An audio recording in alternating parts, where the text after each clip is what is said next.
இப்போ வந்து நம்ம 5வது சம் பார்க்க போகிறோம். அதில் என்ன கொடுத்துருக்காங்கன்னா, எந்த மிகை முழுவின் வர்க்கத்தையும் 4ஆல் வகுக்கும் பொழுது கிடைக்கும் மீதி 0 அல்லது 1 மட்டுமே கிடைக்கும் என நிறுவுக அப்படின்னு சொல்லியிருக்காங்க. இப்போ வந்து ஒரு மிகை முழு எண்ணா அது ஒற்றை எண்ணாக இருக்கலாம், இல்லைன்னா வந்து இரட்டைப்படை எண்ணானாலும் இருக்கலாம்.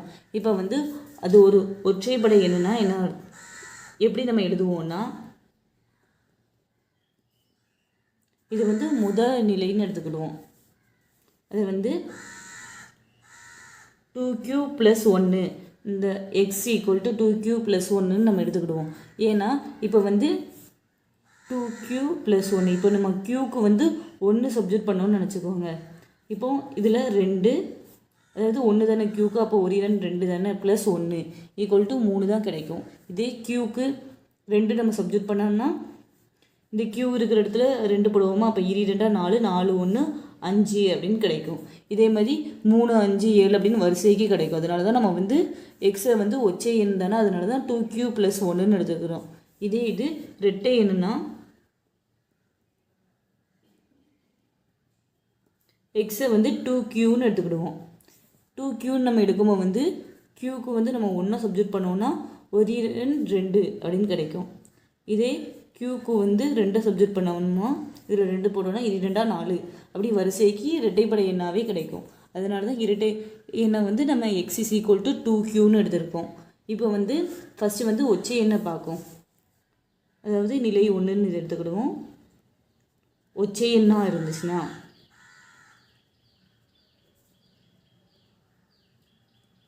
இப்போ வந்து என்ன கேட்டிருக்காங்கன்னா, மிகை முழுவின் வர்க்கத்தையும் 4ஆல் வகுபடும் போது மீதி 0 அல்லது 1 மட்டுமே கிடைக்கும் அப்படின்னு தானே கேட்டிருக்காங்க.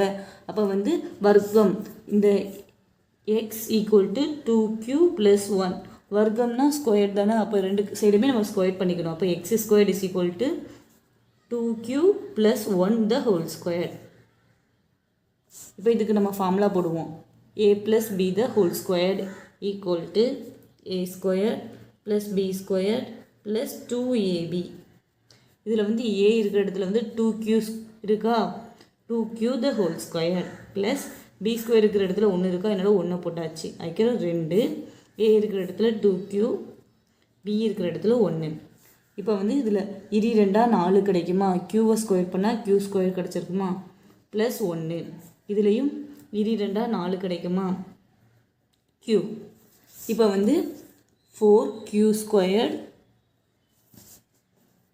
+ 1 + 4q + 1 இருக்கா. இது ரெண்டுலேயுமே வந்து 4q காமனாக இருக்கா, அப்போ வந்து நம்ம 4qவை காமனாக எடுத்துக்கிறோம். மிச்சம் எத்தனை இருக்குது, இதில் 4ம் போயிட்டு q இருக்குது, அப்போ மிச்சம் ஒரு q இருக்குது. ப்ளஸ் இதில் வந்து 4qவையுமே நம்ம காமனாக எடுத்துட்டோம், அப்போ மிச்சம் ஒன்றுமே இல்லை, அப்போ வந்து 1ன்னு போடுவோம். ஏற்கனவே இங்கே ஒரு +1 இருக்குது, +1 இருக்குது, அதை போட்டாச்சு. இப்போ வந்து இந்த q + 1 வந்து நம்ம pன்னு சப்ஜெக்ட் பண்ண போகிறோம். இந்த p வந்து ஒரு மிகை முழு எண்ணுன்னு எழுதிக்கணும். p என்பது மிகை முழு. இப்போ வந்து இது இருக்கிற இடத்துல வந்து நம்ம இந்த pயை சப்ஜெக்ட் பண்ணுவோமா, அப்போ வந்து 4p + 1. இப்போ வந்து இதை நம்ம 4ஆல் வகுத்தோன்னா நமக்கு வந்து +1 அப்படிங்கிற ஒரு 1 மீதி கிடைக்குமா. அதாவது இப்போ p = நம்ம 1ன்னு சப்ஜெக்ட் பண்ணி பார்க்கும். 4p + 1 p = 1 நம்ம சப்ஜெக்ட் பண்ணும்போது வந்து இந்த p இருக்கிற இடத்துல 1 போடுவோம். அப்போ வந்து 4 + 1 = 5. 5 4ஆல் வகுத்தா நமக்கு வந்து மீதி வந்து 1 கிடைக்குமா.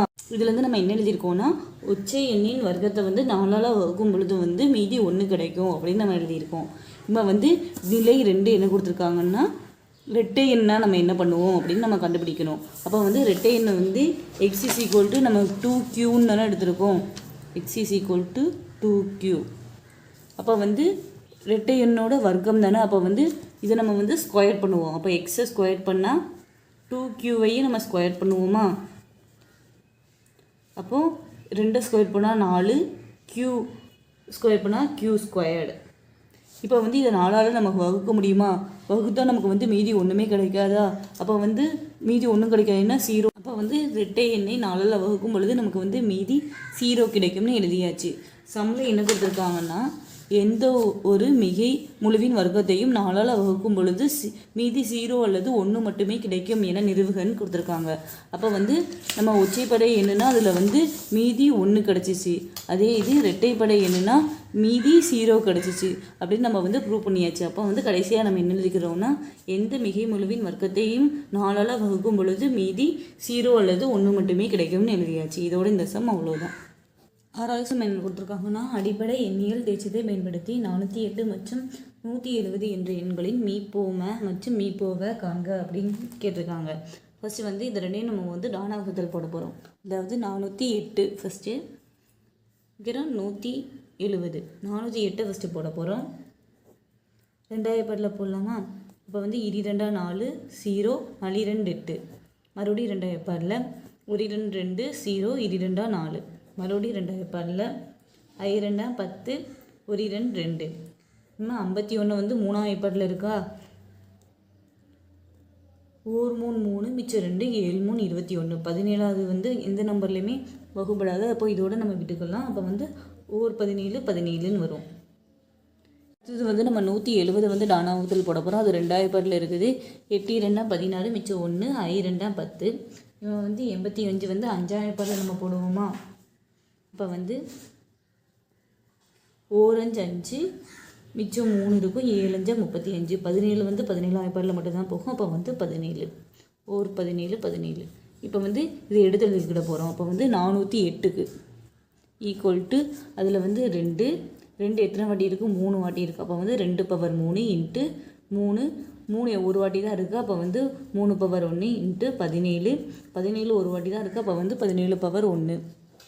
இதே மாதிரி 170க்கும் எழுதிக்கிட போகிறோம். அப்போ வந்து 2 இன்ட்டு 5 இன்ட்டு 17 இப்போ 2 எல்லாமே ஒரு வாட்டி தான் இருக்குது. அப்போ 1 போட்டுக்கிறோம். இப்போ மீப்போம நம்ம எப்படி எழுதுவோம்னா இருக்கிற எல்லா நம்பரையுமே எழுதுவோம். அதே இது ஒரு நம்பர் 2லேயுமே இருந்துச்சுன்னா அதில் எது அதிகமாக இருக்கோ அதோட அடுக்கு எது அதிகமாக இருக்கோ அதை நம்ம வந்து எடுத்துக்கிடுவோம். இப்போ வந்து 2 பவர் 1 2 பவர் 3 இருக்கா? இதில் வந்து அடுக்கு எதுக்கு பெருசு? 2 பவர் 3 தானே. அப்போ வந்து 2 பவர் 3 எடுத்துக்கிறோம். Into 3 power 1 into 17 power 1. அதே மாதிரி 2 பவர் 1 நம்ம ஏற்கனவே இதில் அதாவது 2 பவர் 3ல் இருக்க. அப்போ அதை விட்டுறணும். வைக்கிற 5 பவர் 1. அப்போ 17 இல்லை. அப்போ வந்து அதையும் விட்டுறணும். அப்போ வந்து நமக்கு என்ன கிடைக்கும்னா 2 கியூப் இன்ட்டு 3 இன்ட்டு 17 இன்ட்டு 5ன்னு கிடைக்கும். இப்போ வந்து 2 கியூப்னா 8 இன்ட்டு 3 இன்ட்டு 5 இன்ட்டு 17. இப்போ வந்து 8 3 வந்து நமக்கு 24 கிடைக்கும். 24 இன்ட்டு 5 வந்து நமக்கு 120 கிடைக்கும். 120 இன்ட்டு 17 வந்து நமக்கு 2040 கிடைக்கும். இதே மாதிரி மீப்போவை கண்டுபிடிக்கும். அதில் வந்து என்ன பண்ணுவோம்னா இருக்கிறதுலே நம்ம காமனாக இருக்கிற நம்பரை மட்டும்தான் எழுதணும். 2லேயுமே அந்த நம்பர் இருக்கணும். இப்போ வந்து 2 பவர் 3 2 பவர் 1 இருக்குது. அப்போ வந்து இது 2லேயுமே 2 பவர் 1 தானே இருக்குது. அப்போ வந்து 2 பவர் 1 அப்படின்னு நான் எடுத்துக்கிறோம். இதே இது வந்து 3 இங்கே இருக்குது, இங்கே இல்லை. அப்போ வந்து அதை விட்டுறணும். 17 பவர் 1 வந்து 2 இடத்துலையுமே இருக்குது. அப்போ வந்து 17 பவர் 1 எடுத்துக்கிறோம். இதே இது 5 பவர் 1 வந்து 2லேயுமே இல்லை. அப்போ வந்து அதையும் விட்டுறணும். ஏதாவது மீப்போ வேணால் 2லேயுமே காமனாக இருக்கிற நம்பரை மட்டும்தான் எடுக்கணும். அப்போ வந்து 2 இன்ட்டு 17 கிடைக்கும். 2 17 வந்து நமக்கு 34 கிடைக்கும். அப்போ வந்து மீப்போமை வந்து 2040. மீப்போவை வந்து 34ன்னு நம்ம கண்டுபிடிச்சிட்டோம். இதோட இந்த சம் அவ்வளோதான். 7வது சம்மில் என்ன கொடுத்துருக்காங்கன்னா 1230 மற்றும் 1926 ஆகிய எண்களை வகுக்கும் பொழுது மீதி 12 தரக்கூடிய மிகப்பெரிய எண்ணை காண்க அப்படின்னு சொல்லியிருக்காங்க. இப்போ வந்து 1230 1926 இது ரெண்டையுமே வகுக்கும் பொழுது நமக்கு வந்து மீதி 12 கிடைக்குமா? அப்போ வந்து 2லேருந்து நம்ம வந்து 12 கழிச்சுக்கலாமா? அப்போ வந்து 1230லேருந்து 12 நம்ம வந்து மைனஸ் பண்ணால் நமக்கு என்ன கிடைக்கும்னா 1218. இதே 1926லேருந்து நம்ம 12 மைனஸ் பண்ணால் நமக்கு என்ன கிடைக்கும்னா 1914. இப்போ வந்து இந்த 2 நம்பருக்கும் நம்ம வந்து மீப்போவை கண்டுபிடிக்கணும். அதாவது 1914க்கும் 1218க்கும். இதில் நம்ம வந்து யூக்ளிடியன் துணை வழிமுறையை தான் யூஸ் பண்ணுறோம். அதோட ஃபார்முலா என்னதுன்னா A = BQ + R. இதில் எது பெருசோ அதான A. அப்போ வந்து 1914 வந்து நம்ம ஏன்னு எடுத்துக்கிறோம். பிங்கிறது வந்து 1218ங்கிறோம்.